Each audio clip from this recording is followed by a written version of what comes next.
وَلَقَدْ يَسَّرْنَا الْقُرْآنَ لِلذِّكْرِ فَهَلْ مِن مُّدَّكِرٍ۔ السلام علیکم ورحمۃ اللہ۔ کانا و خواتوا، اس میں تیسرا ہمارے پاس ہے لیسا۔ بہت مشہور ہے، یہ قرآن میں بہت زیادہ آیا ہے، عربی میں تقریباً جگہ جگہ آتا ہے۔ یہ نفی کے لیے استعمال ہوتا ہے، جیسے کہ آپ کہتے ہیں کہ قرآن سے اگر مثال دے الست بربکم، کیا نہیں ہے یہ تمہارا رب، تو نفی کے لیے لیسا ہوتا ہے۔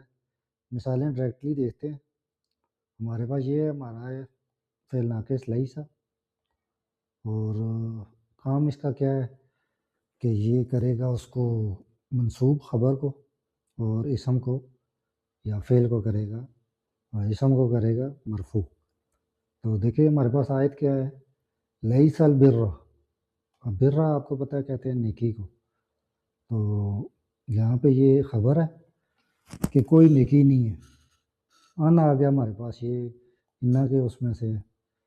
تو ولو، ول جو ہے یہ گھمانے کو کہتے ہیں، پھیرنے کو کہتے ہیں، تو یہاں پہ جمع کے لیے واو الجماعت لگا ہے، اور وجہن چہرے کو کہتے ہیں، تو یہاں بھی واو الجماعت لگا ہے، اور کم بھی ضمیر جو ہے یہ مخاطب جمع کی ہے۔ تو یہاں سے یہاں تک ان تینوں واو سے ہمیں پتہ چلا، اٹیچ ضمیر اور ان واو سے پتہ چلا کہ مخاطب جمع مذکر کی جماعت کو کہا جا رہا ہے کہ کوئی نیکی نہیں ہے کہ تم اپنے چہرے گھما لو۔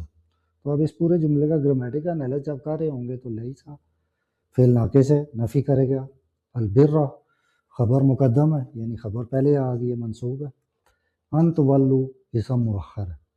تو یہ ہمارے پاس واو الجماعت جو ہے یہ رفع کی علامت ہے، تو اس سے ہمیں پتہ چلے گا کہ یہ اس کا اسم لیسا ہے، ٹھیک ہے۔ تو اس طریقے سے آپ گرامیٹیکل انالیسس کریں گے۔ دیکھیے یہ ہمارے پاس اس کی نفی ہے، لیس البر، نیکی یہ نہیں کہ تم اپنے چہرے پھیر لو۔ Righteousness is not that you turn your faces. دوسری مثال دیکھیں، لیسا ہمارے پاس آ گیا، کمثلہ ہی شیء، تو اب جو بھی اس پورے جملے میں چیز ہوگی منصوب وہ خبر ہے، یہاں پر وہ جار مجرور ہے تو خبر ہے، تو جو مرفوع ہوگی وہ ہوگا اسم۔ تو دیکھیں گرامیٹیکل انالیسس اس کا کر کے دیکھتے ہیں کہ اس جیسا کوئی بھی نہیں۔ لیسا صرف نفی کے لیے آتا ہے، یہ چیز آپ نوٹ کر لیں۔ نیکسٹ ہے ہمارے پاس سارا، تو یہ بھی قرآن میں یوز ہوا ہے، اس کی بھی مثالیں دیکھتے ہیں۔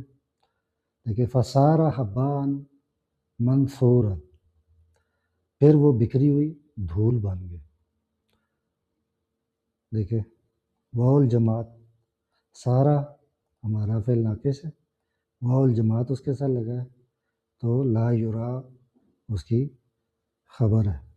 دیکھیں سارو فعل ناقص، لا یرا خبر، یعنی پھر وہ ایسے ہو گئے کہ ان کے گھروں کے سوا کچھ بھی نہیں نظر آتا۔ یہ دیکھیں سارت، اب دیکھیں فعل ناقص لیکن گردان ہوتے ہوئے یہاں پہ مونس کی بات ہو گئی، تو یہاں پہ تاؤ تانیسی لا گئی۔ ثم سارت جزازن، سارت فعل ناقص ہے، جزازن خبر ہے، چونکہ یہ منصوب ہے، آپ زبر تنوین دیکھ رہے ہیں، تو اس کا مطلب ہے پھر وہ ٹکڑے ٹکڑے ہو گئے، تو سارت لگا ہوا ہے، اس کا مطلب ہے کہ کلو جمع مونس واحد۔ نیکسٹ ہے جی ما زال، ابھی تک برقرار ہونا، یعنی کہ نفی کے لیے آتا ہے جب کوئی چیز ماضی استمراری ہو، جیسے اس کا معنی جاری ہو کوئی چیز، جیسے کہ اگر کوئی بندہ بیمار تھا تو میں آپ سے پوچھتا ہوں کہ اس کا کیا حال ہے، تو آپ ما زال اگر ورڈ یوز کریں گے عربی میں، ابھی تک ویسا ہی ہے، یعنی نفی کریں گے کہ وہ ٹھیک نہیں ہوا، ابھی تک بیمار ہے۔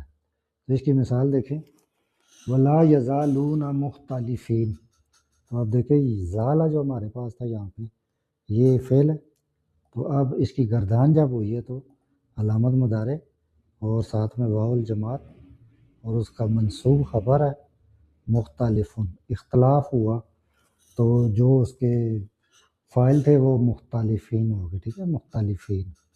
تو یہ یا نون کے ساتھ ہے اس لیے کہ یہ منصوب ہے، مختلفون سے مختلفین آ گیا.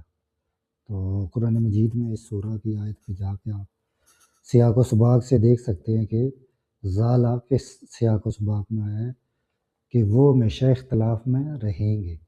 تو اب یہاں پہ زالہ بتا رہا ہے کہ وہ ابھی تک اختلاف میں ہی ہیں، استمراری معنی ہے. دیکھیں ولا یزالون یہ سیم ہے. اس کا گرامیٹیکل انالیسس دیکھیں. فعل ناقص ہمارے پاس زالہ ہے، مضارع کی حالت میں واو الجماعت اس کے ساتھ لگا ہے، خبر منصوب ہے مختلفین، وہ ہمیشہ اختلاف میں رہیں گے. یہ والی مثال دیکھیں لا یزالو. اب وہی یزال ہمارے پاس فعل ناقص ہے اور بنیانہم ایک جمع ہے، ساتھ میں ہم جو ہے ہٹائے ضمیر ہے.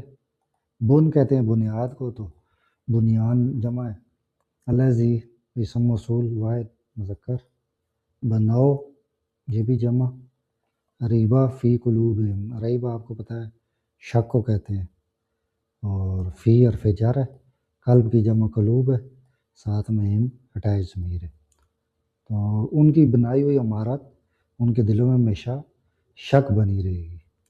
یہ اس کا ترجمہ ہے، یعنی کہ وہ اس میں مختلف رہیں گے. تو یہاں تک ہم انا اور اس کی اخوات اور کانا اس کی اخوات پڑھ چکے ہیں. ان کا ذرا تقابلی جائزہ لے لیں کہ انا جو ہے یہ اسم کو منصوب کرتا ہے، خبر کو مرفوع کرتا ہے، اور کانا جو ہے یہ اسم کو مرفوع کرتے ہیں، خبر کو منصوب کرتے ہیں. یہ ان کا بنیادی فرق ہے. کانا فعل ناقص ہے، اسم کانا ہمیشہ مرفوع، خبر کانا ہمیشہ منصوب، لیسا نفی کے لیے خاص، اور کانا جو ہے یہ تینوں زبانوں میں آ سکتا ہے. تو اس کے بعد ان کی گردانیں کرنا میں آپ کو سکھاؤں گا. تو جو چیزیں جتنی اہم ہیں ان کے اوپر میں اتنا ہی ٹائم لگا رہا ہوں تاکہ آپ کو صحیح سے سمجھ آئے. اب اس کو اپنے فرینڈ اینڈ فیملی کے ساتھ بھی شیئر کریں تاکہ سب بیسک ٹو ایڈوانس عربی سیکھ کے خود قرآن مجید سمجھ سکیں. جزاک اللہ.